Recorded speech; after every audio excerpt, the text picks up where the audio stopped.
생성형 인공지능의 충격과 법적 과제, 법무법인 디라이트가 올해 첫 AI 관련 세미나를 열게 됐습니다. 안녕하세요. 오늘 사회를 맡은 저는 문경미입니다. 반갑습니다. 밖에 비바람이 부는데도 불구하고 현장을 찾아주신 여러분 정말 반갑습니다. 오늘 행사는 법무법인 디라이트와 법률신문사가 공동 주최하는 행사입니다. 여기에는 한국인공지능협회 그리고 지디넷 코리아, 드림플러스가 후원을 맡고 있는데요.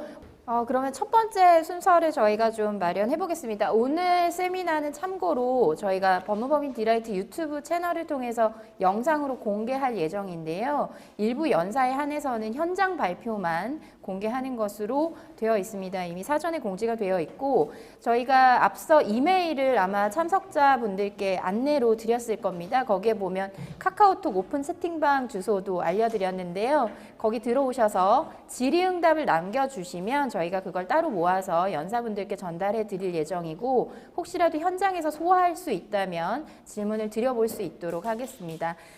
그러면 첫 번째 키노트 스피치입니다.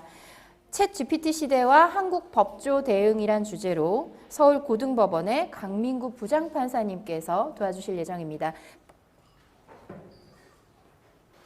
안녕하십니까. 방금 소개받은 서울고등법원 강민구 판사입니다. 정식으로 인사드리겠습니다. 사실 저는 뒤에 발표하는 그 전문가들에 비하면 일반 사용자에 불과한 그런 입장인데 저보고 축사를 해달라 그랬는데 이양지사 축사를 하는 것 같으면 시간을 조금 더 할애해서 키노트 스피치를 좀 하게 해달라 그래서 제가 한 15분 정도 여러분들하고 대화를 해보겠습니다. 어제 저녁에 제가 챗 GPT에다가 판사가 준비한 챗 GPT가 법조계에 미칠 충격에 대한 발표의 시작 부분을 내 대신 써줘라 하니까 밑에 있는 이 답변이 나와서 제가 쓰는 것보다도 더 완벽하게 쓴 거를 보고 또 한 번 더 제가 소름이 돋치는 경험을 어젯밤에 했다는 것을 여러분 앞에 실정적으로 이 문장을 보여드립니다. 다 알지만은 전체적인 그 역사적 순서대로 이제 잠깐 제가 그 서사를 하자면 챗 GPT 전쟁이 마치 삼국지 사이버 전쟁하듯이 지금 벌어지고 있습니다. 작년 11월 30일 날 오픈AI.com에서 3.5 버전이 오픈됐는데 이쪽에 관심이 많은 제 조카가 2, 3일 뒤에 저한테 연락해서 저는 처음부터 계속 팔로잉을 하던 사용자였습니다. 1억 명의 사용자, 유저가 이 챗 GPT 회원으로 사인업을 하는데 걸린 시간은 단 2달인데 인터넷 역사 이후 그 어떤 앱도 2달 만에 그 1억 명의 사용자를 확보한 앱은 없었습니다. 그리고 마이크로소프트가 빌 게이츠가 10억 불을 이 오픈AI 재단에 돈을 낸 그 연구권이 있어서 독점적으로 그 기능을 빙 검색 엔진에 이식한 게 지난 2월이고 현재는 유료 버전인 오픈AI에서 유료 버전으로 그 공개 중인 4.0 버전과 그 MS 고유 데이터가 결합해서 빙에 지금 들어붙어서 지금 그 서비스를 하고 있고 한국 사용자에 대해서는 3월 20일경에 오픈이 되었습니다. 그래서 폰에서도 누구라도 이 챗 GPT 4.0 기능의 이력을 쉽게 무료로 쓸 수 있다는 것을 여러분이 알고 있을 겁니다. 이에 대항해서 구글이 바드를 지난 2월 중순에 시연을 했는데 제임스 웹 망원경에 대해서 물었는데 자료가 그 당시에 학습이 덜 되어서 허블 망원경에 대한 자료를 오작동해서 발표함으로써 그날 당일 구글 주가가 10% 이하 떨어지고 완전히 국제적인 망신을 했는데 그래도 원래 여기에서 연구를 가장 많이 하고 있었던 회사가 구글이기 때문에 LLM 모델에다가 팜 모델을 같이 섞어서 조만간 신형 버전을 공개한다고 합니다. 지금 바드는 그 미국 거주자, 영어 사용자에게는 지금 열리고 있는데 지금 우리가 바드에 들어가면 한국에서는 서비스 안 된다는 경고 문구가 나오고 있습니다. 아침에 일어나면 하루에 한 번씩 제가 바드에 접속해 보는데 그게 지금 아직도 안 되고 있습니다. 페이스북을 운영하는 메타에서 라마를 공표해서 조금 몸집이 가벼운 모델로 지금 시작을 하고 있고, 네이버가 늦어도 7월 이전에 빠르면 상반기 중에 한글 DB를 지식인 DB라든지 여러 가지 그 건국 이후에 유스 DB를 네이버가 다 가지고 있기 때문에 거대 그 한국 그 DB를 계기로 네이버가 한국형 챗 GPT를 실시하면, 오픈하면 우리 대한민국 국민 전체가 이 챗 GPT라는 것이 우리의 실생활에 얼마나 이력적인 영향을 미치는가를 국민들이 알 것인데, 지금은 주로 애국 자료, 한국을 제외한 나머지 글로벌 자료를 대답해 주는데 익숙하기 때문에 다들 한두 번 해보고 나서는 시원찮다고 별거 아니라고 그래 착각들을 하는데 절대 그렇게 착각할 게 아닙니다. 카카오, SKT, KT, LG 등도 지금 서비스를 준비하고 있고, 미국에서는 챗 GPT의 플러그인 서비스가 지금 폭발적으로 나오고 있는데, 제가 감히 예상하건대 현재 중개 플랫폼으로 거대 이윤을 벌고 있는 배달 플랫폼이나 호텔 플랫폼들이 하루아침에 공룡처럼 문을 닫을 수 있는 상황이 지금 우리 앞에 펼쳐지고 있는 것입니다. 지금은 아직까지 챗 GPT에서 본격적인 그와 같은 예약 예매 서비스를 연결하지 않고 있지만, 올해 내로 그게 연결이 되면, 예를 들면 속초에 있는 동해안이 보이고 청수는 2층에서 5층에 있는 숙소이고 침대 시트가 깨끗하고 다녀간 고객이 5스타를 주고, 그리고 건축된 지 5년 이내 호텔을 잡아서 2인용 룸을 하나 예약해 봐 그러면 얘가 바로 예약까지 끝내주는 시대가 올해 내에 열릴 겁니다. 그런데 이와 같은 챗 GPT가 장밋빛만 있는 것은 아니고 이미 EU 회원국인 이탈리아에서 자국 내 사용을 금지시켰는데, 그 뒷단을 자세히 보면 EU는 옛날부터 거대 미국 중심의 인터넷 기업의 서비스에 뒤떨어지고 있기 때문에 계속 데이터 주권이라든지 보안이라든지 프라이버시, 개인정보 그런 걸 이유로 해서 어떻게 하면 미국 서비스가 유럽에서 차지하는 이상을 줄일 수 있을까 하는 거에 방점이 있기 때문에 이 기술을 인정 안 해서 했다기보다는 EU 고유의 어떤 그런 평상시의 태도가 이탈리아에서 1차적으로 나왔다고 저는 생각을 하고, 캐나다에서도 개인정보 침해 그런 거를 이유로 해서 정부에서 직권 조사를 하고 있고, 초기에 1억 불을 투자한 일론 머스크도 지금 반발하고 있죠. 2017년도에 미국 아실로마에서 AI 원칙이라는 23개 준칙도 만들었지만 챗 GPT에도 이 준칙이 여전히 유효하게 적용되어야 할 것입니다. 결국은 아무리 국제적으로 뒤처진 나라에서 막는다고 발버둥을 쳐도 인터넷을 막지 못하고 스마트폰을 막지 못했듯이 인터넷 도래, 스마트폰 도래에 이은 제3의 충격으로서 이 챗 GPT, 챗봇 인공지능 서비스는 막을 수 없는 도도한 쓰나미가 되어서 갑니다. 아실로마 AI 원칙은 여러분들이 구글링하면 상세 자료가 나오는데 그런 게 있다는 것만 말씀을 드리고, 사용 방법은 여기 뭐 다들 아시겠지만 엣지에서 뉴빙을 가동하는 방법과 일반 크롬이나 일반 브라우저에서 오픈AI.com의 채팅창에 가서 사용하는 방법이 있고, 모바일에서는 3월 20일부터 한국어 서비스가 가능해진 모바일 빙 앱을 쓰는 거, 카카오톡에서 에스크업 친구 추가하는 방법, 오픈AI.com의 채팅창을 홈 화면에 끌어내는 방법이 있습니다. 그런데 문제는 우리가 구글 플레이에 가보면 이 수많은 GPT라고 검색을 해보면 이런 서비스가 정말로 지금 뭐 우후죽순처럼 나오는데 빙을 제외하고는 공인된 앱은 하나도 없기 때문에 구글 플레이에서 챗 GPT를 넣어서 설치한 그 앱들은 여러분들이 그 위험성을 감수해야 됩니다. 그 구글에서 지금 아마도 그 의도는 모르겠지만 그냥 전부 다 지금 업로딩을 시켜주고 있는데 여러분들이 조심해야 된다는 것을 내가 말씀을 드립니다. 그 다음에 이제 한국형 법률 AI의 말씀을 드리자면 지금 이미 여기 법조인도 와 계시지만 한국 법조 시장은 포화를 넘어선 폭발 직전의 임계점을 돌파했습니다.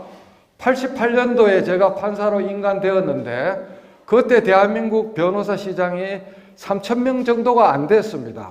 지금 한국 법조인이 35,000명을 넘어섰으니까 그 실제 송무 파트의 시장은 200%에서 300%, 2 내지 3배 정도 커졌는데 그 인력은 10배 이상이 늘어났기 때문에 서울 시내 택시 사업자처럼 빵 크기는 안 커지고 있는데 그것을 나누어야 되는 n분의 1의 n의 숫자는 무지막지하게 커지고 있기 때문에 거의 생존이 힘든 그런 지경까지 지금 내몰리고 있습니다. 특히 송무시장은 사건이 와야 돈이 되기 때문에 하늘에 비가 와야 농사를 짓는 천수답 농사기법이랑 한국 송무시장이 똑같아졌다는 겁니다.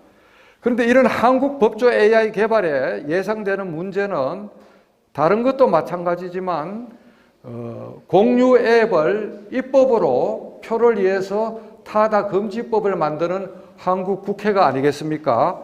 그래서 그런 정부의 입법이나 행정 규제가 가장 큰 허들이 될 것이고 법조인의 평상시 어떤 직업에 대한 태도, 종래의 간행에 집착하고 아날로그로 살아도 먹고 사는데 지장이 없다는 그런 안이한 인식이 또 문제가 되고 그 다음에 제가 솔직하게 고백하자면 법원 안에 수백만 건의 살아있는 하급심 판결문이 완벽한 원문으로 데이터베이스가 구축이 돼서 판사들이 하루에도 수십 번씩 그거를 검색해서 자기 사건과 유사한 것을 찾아서 셀렉터해서 판결을 쓰는 작업을 반복하고 있습니다. 그 국민의 세금으로 이루어진 판결 DB가 지금 전혀 개인정보나 그런 것 때문에 공개가 안 되고 있고 실시간으로 형성되는 판결도 일부만 공개되고 있어서 이 문제를 어떻게 해결해야 되느냐. 결국은 여의도에 있는 국회의원들이 좀 더 전향적인 생각을 가지고 개인정보보호법의 특례 규정을 만들거나 판결문 실시간 공개에 관한 특별 입법을 해서 강제적으로 판결문을 우리 사회에 공급해야지만 한국형 법률 챗 GPT도 성공할 수가 있다는 것을 그 가장 큰 걸림돌이라는 것을 제가 내부자이지만 여러분들 앞에 감히 제가 이런 이야기를 용기를 가지고 할 수 있는 것입니다.